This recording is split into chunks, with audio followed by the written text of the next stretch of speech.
Daily Lunch with me, Jill Daly, on Insight Radio. Today we're talking about sight loss that runs through the family. Now, joining me on the line is Jonathan Abro.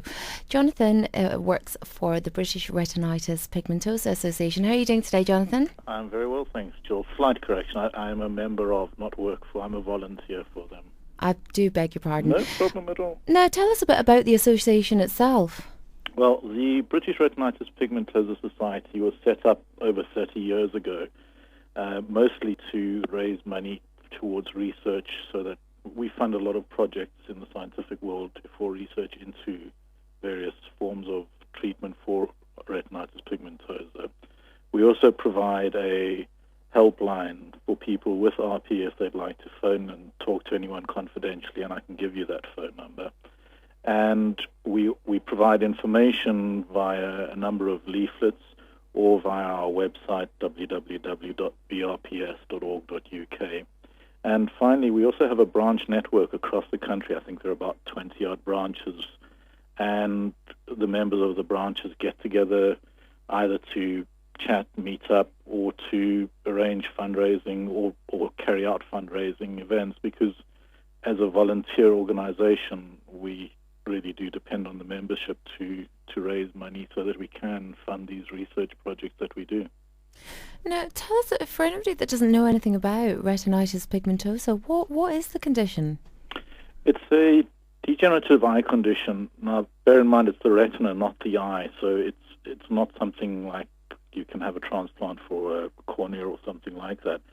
And it can affect you in a number of ways.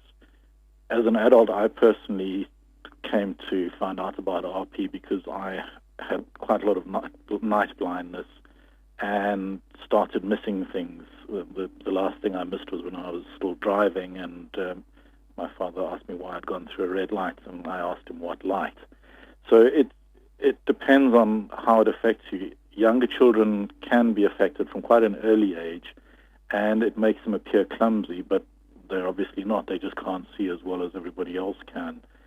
So it depends on the type of RP you have, because retinitis pigmentosa is a collective, or a name for a collective group of eye conditions that are affected by quite a number of genes. I'm not sure of the exact number, but there are a lot of them.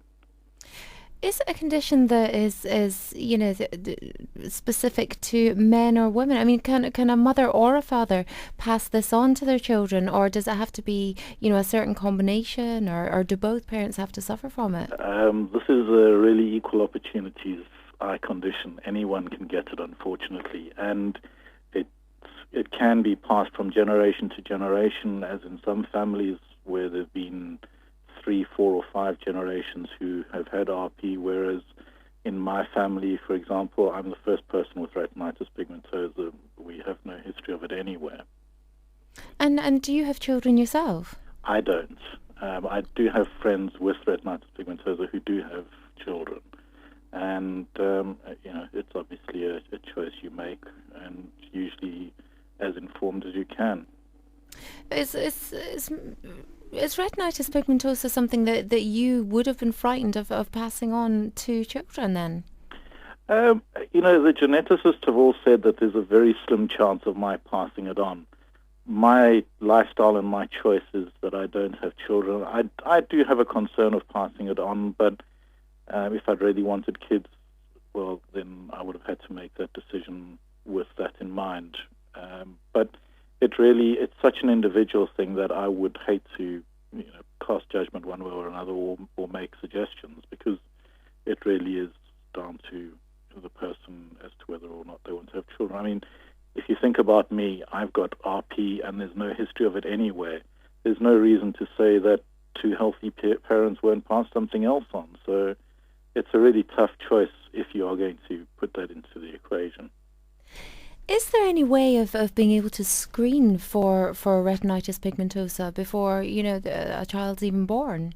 No, not at this stage. There's lots of genetic research being done, and there's all sorts of different areas being looked at, and scientists are doing research into so many different things, including implants into the retina, but it's not something that you can pick up before birth.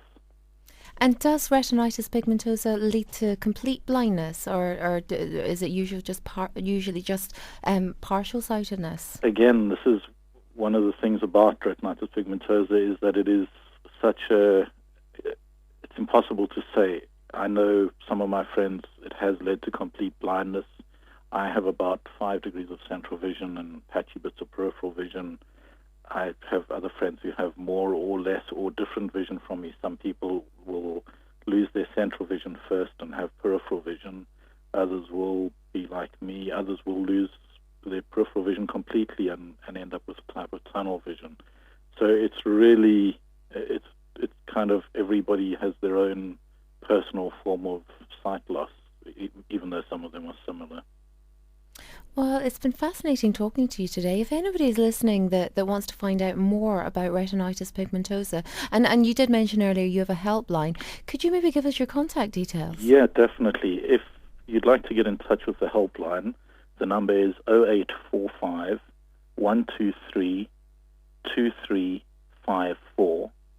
We have a website at www.brps.org.uk, and we're just in the process of updating it to brand new, lots of new content and highly accessible. And if you'd like to get information on either becoming a member or hopefully even making a donation, then you can phone our head office on 01280 821 334. All of these numbers are on our website.